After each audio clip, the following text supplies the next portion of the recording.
Então vamos lá, pessoal. Continuando aí o nosso trabalho de preparação para o Enem, para os vestibulares. Estou constantemente alertando para vocês aí os temas mais cobrados no Enem, na parte de língua portuguesa, e quero que vocês mantenham esse foco, né? Que eu sempre converso com vocês estatisticamente quais são os temas mais cobrados no Enem, mas, muito importante, eu quero que vocês observem aqui comigo agora, por favor. À medida que a gente for trabalhando a matéria, o material de estudo é muito importante. Então, veja que o nosso material de estudo ele já vem praticamente no formato de uma ficha resumo, então é fácil demais de entender, fácil demais de memorizar. Depois é só resolver questões mesmo, tá certo? Então, agora a gente vai começar um tema que é muito cobrado no Enem. Nós já trabalhamos um pouco e vou de novo pedir para vocês aí focarem, que é o tema das figuras de linguagem. No tema das figuras de linguagem, eu quero que vocês destaquem no material de estudo comigo. Número 1, figuras de linguagem baseadas na noção de semelhança. E aí, se vocês puderem, dê um destaque especial na palavra-chave semelhança. Todas essas figuras de linguagem que nós vamos estudar agora, o foco é semelhança. Tanto que olha o nosso mapa mental aí do material de estudo. No meio do mapa mental, nós temos a palavra-chave semelhança. Se vocês puderem, dê um destaque, então. Então, dessas figuras de linguagem que nós vamos trabalhar aqui, a palavra-chave é semelhança. No que se refere ao critério semelhança, gente, nós temos 5 figuras de linguagem. Primeira coisa que eu quero destacar com vocês são as palavras-chave de cada uma dessas figuras de linguagem.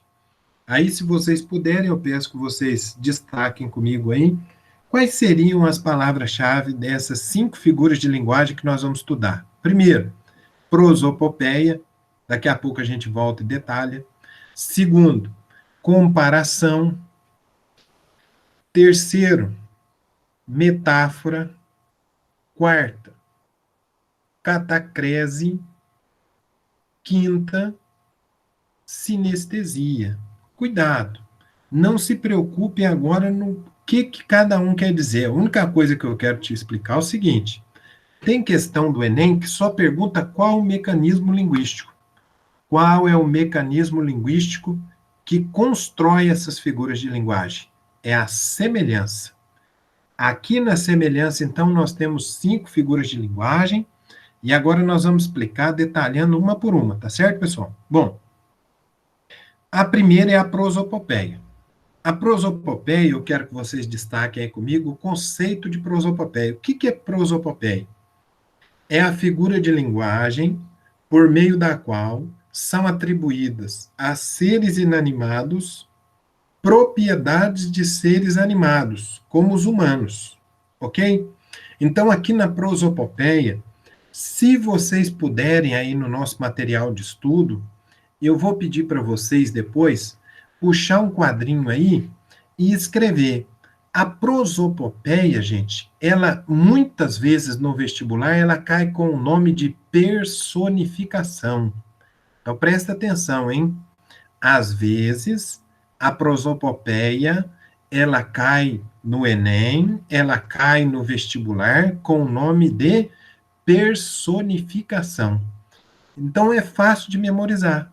Por que ela é, às vezes, cai no Enem, cai no vestibular, sendo chamada de personificação? Porque a prosopopeia é aquilo que está ali no conceito, é atribuir características da pessoa humana, por isso vem do latim persona, persona, pessoa, personificação, e aí, para memorizar, é só lembrar, P de prosopopeia, P de personificação, P de pessoa. É a atribuição de características pessoais, de características da pessoa aos seres inanimados. Olha o exemplo, a canção. A canção é um ser inanimado, é um ente abstrato. A canção é uma música, uma letra. E aí eu dei o adjetivo, grifa para mim só o adjetivo, impiedosa. O adjetivo impiedosa cabe a uma pessoa. Pessoa impiedosa. No entanto, o que nós temos ali? A característica impiedosa sendo atribuída à canção. Então, quando eu digo que a canção foi impiedosa, Eu estou dando a característica impiedosa que é direcionada a uma pessoa, a canção. Vamos agora trabalhar a segunda figura de linguagem, pessoal. Vejam que às vezes eu vou pedir para vocês colocar o nome, porque muitas vezes a casca de banana no Enem, no vestibular, é saber os nomes. Aí agora, por exemplo, comparação, eu vou pedir para vocês puxarem um quadrinho, e aí vocês vão tomar cuidado para mim aí. A comparação, ela algumas vezes, ela é chamada de símile. Então ela é chamada de símile. S-I-M-I-L-E. Acento agudo no si. Símile. Por que símile? Porque ela é uma semelhança. Ela vem de uma similitude.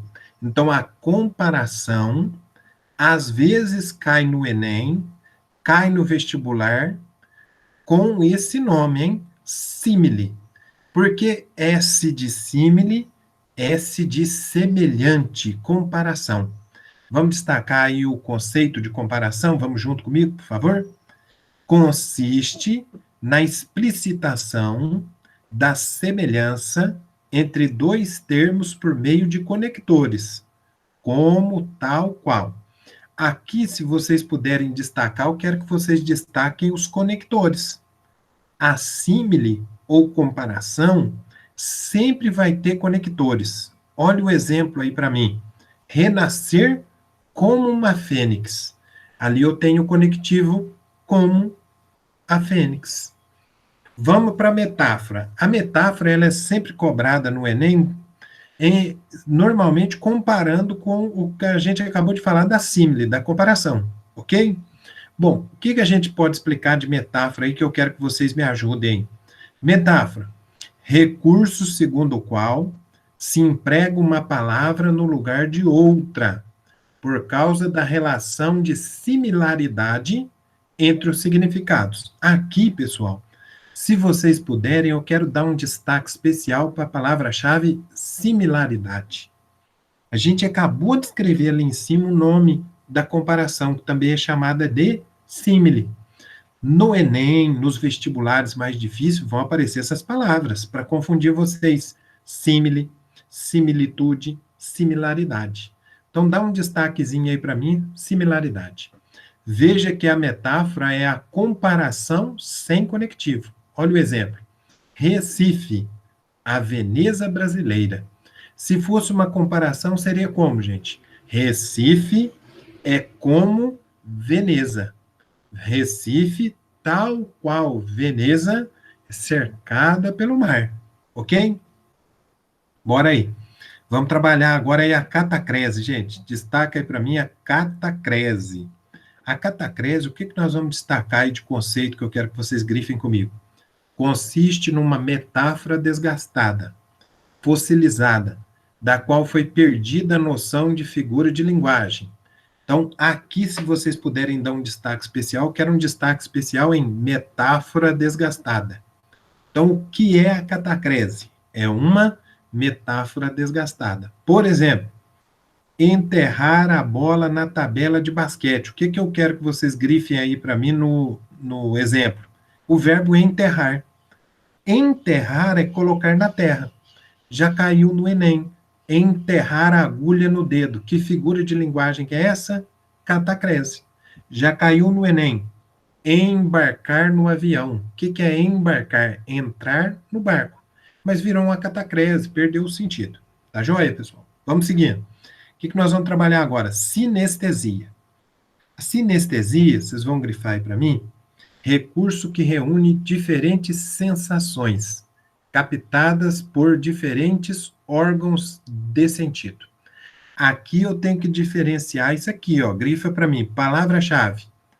S de sinestesia, S de sensações, S de sentido. Quando cai a sinestesia no Enem, o que nós temos? Nós temos uma mistura de sensações, palavra-chave, sentidos, palavra-chave. Tá joia, pessoal? Olha o exemplo que nós temos aí, só para vocês raciocinarem comigo, sem preocupação. O que nós temos no exemplo aí? Catedrais de silêncio, audição, opacos, visão. Ok? Vamos para o segundo grupo de figura de linguagem que nós vamos estudar nessa aula aí. Grifa para mim aí, pessoal, no nosso material de estudo. O segundo grupo nosso de figura de linguagem que vocês vão destacar aí são figuras de linguagem baseadas na noção de oposição. Aqui a palavra-chave, destaque visual especial, oposição. Agora presta atenção, vamos grifar aqui as figuras de linguagem, só a palavra-chave das figuras de linguagem. Então vamos junto, bem devagar, para vocês observarem comigo. Primeiro, antítese. Segundo, preterição. Terceiro, ironia. Quarta, oxímoron. Quinta, paradoxo. Então presta atenção, e nesse grupo de figuras de linguagem, o nosso foco é trabalhar isso. É trabalhar as figuras de linguagem que estão ligadas no que nós chamamos de oposição. Fiquem tranquilos, bem devagar, nós vamos destacando o nosso mapa mental aí, e assim que vocês grifarem, agora vamos focar no conceito. Primeiro, olha para mim, antítese. Se vocês conseguirem puxar um quadrinho aí, a antítese, ela é formada especialmente por antônimos. Ó, antítese, você vai inserir aí para mim que ela é formada por antônimos. Toda vez que você vê antônimos, alto, baixo, fraco, forte, pequeno, grande, quando você observar que nós estamos diante de antônimos, você vai observar para mim que se tem antônimos, tem antítese. Por isso que a hora que a gente estiver observando aqui o conceito, eu quero que vocês olhem comigo aí no conceito. Dá uma olhada no conceito aí, vamos junto. Consiste no confronto de ideias contrárias, não simultâneas. Presta atenção, é um conceitinho pequenininho, mas eu quero que vocês destaquem para mim o conceito. Consiste no confronto de ideias contrárias não simultâneas. E aqui nesse conceito eu preciso que vocês deem 2 destaques. A antítese ela é formada por antônimos, não é, gente? Então ela tem ideias contrárias. Primeira coisa que eu quero que você grife é ideias contrárias. Depois que você grifar ideias contrárias, se você puder pegar uma cor vermelha, uma cor mais chamativa, eu quero que você grife para mim o não simultâneas. Olha aqui, hein? Esse é o detalhe do vestibular difícil. Vestibular difícil vai cobrar isso de você. Ele vai querer que você saiba que a antítese ela é formada por antônimos, palavras contrárias, mas elas não são simultâneas. Elas não se referem ao mesmo fato, ok? Veja o exemplo que nós temos aí. Por fora, bela viola. Por dentro, pão bolorento. Quais seriam os antônimos que nós temos aí, que se você quiser grifar, é bom? Fora, dentro. Bela, bolorento.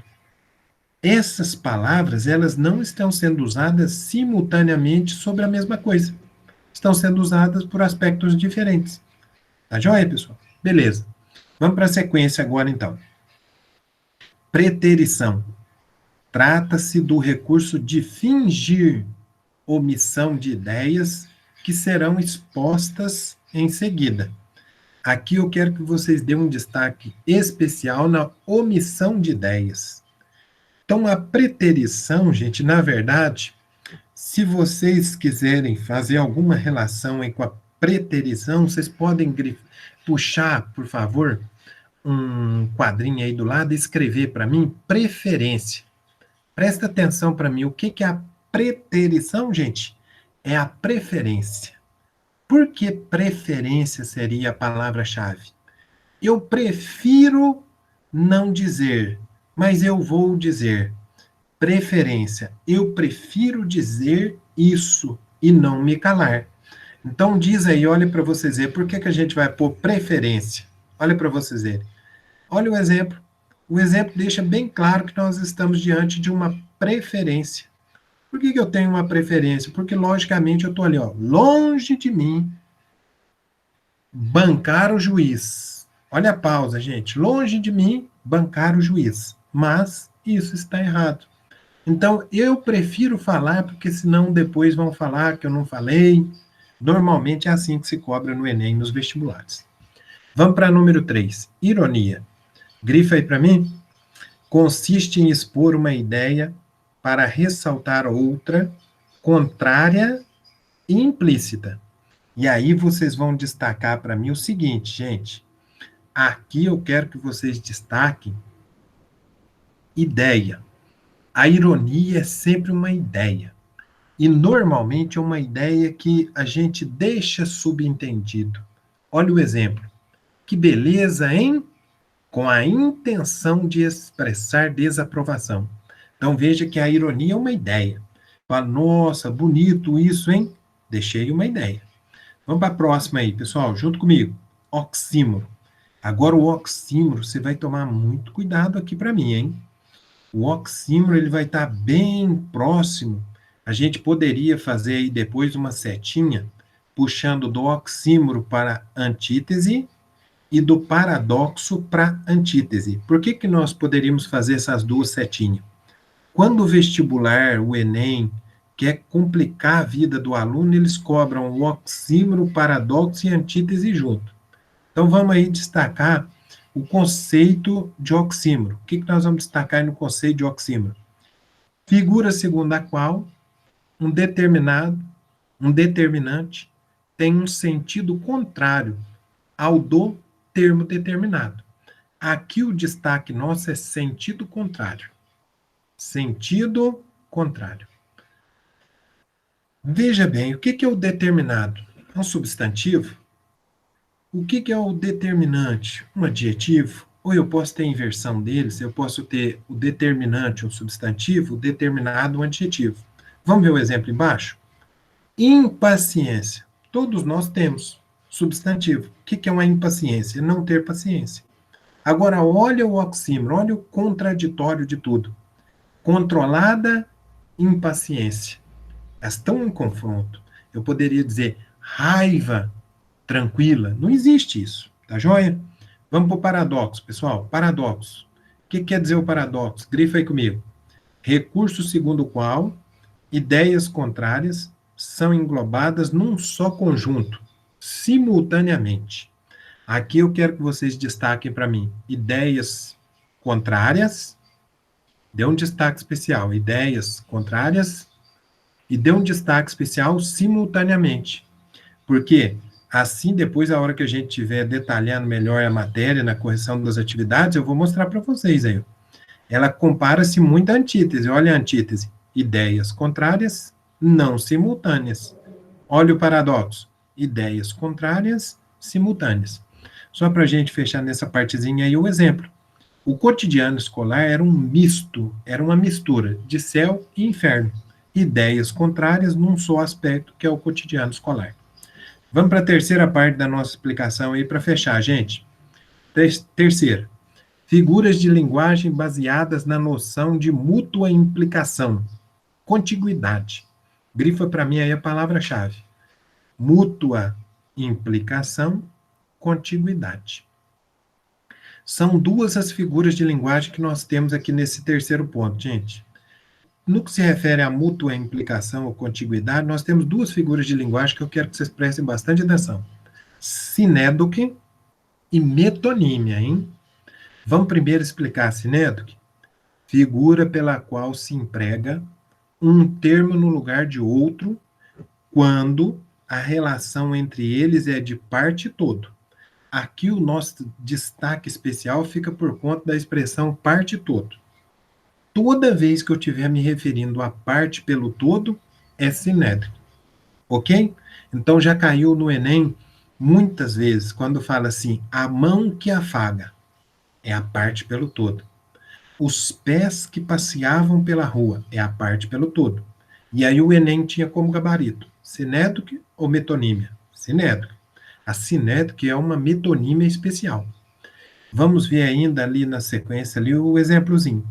Ainda é costume pedir ao sogro a mão da moça em casamento. Aí destaca para mim, quem vai querer levar só a mão da moça, né? Vamos levar a moça inteira já de uma vez. Metonímia, gente, do lado. Vamos ver a metonímia? Consiste na substituição de uma palavra por outra, com base na relação de interdependência entre elas. Aqui um destaque especial nosso vai para relação de interdependência. A metonímia, eu tenho uma relação de interdependência. É alguma coisa, é geralmente o autor pela obra, o conteúdo pelo continente. Então, vê aí, a FUVEST pedirá a leitura de Machado de Assis. Não é a leitura de Machado de Assis, é a leitura da obra de Machado de Assis, ok? Então é isso aí, pessoal. As figuras de linguagem, todas detalhadas, espero que vocês tenham entendido bem. Essa matéria é uma matéria muito importante para o Enem, hein, gente? Foco no Enem aí para tudo dar certo.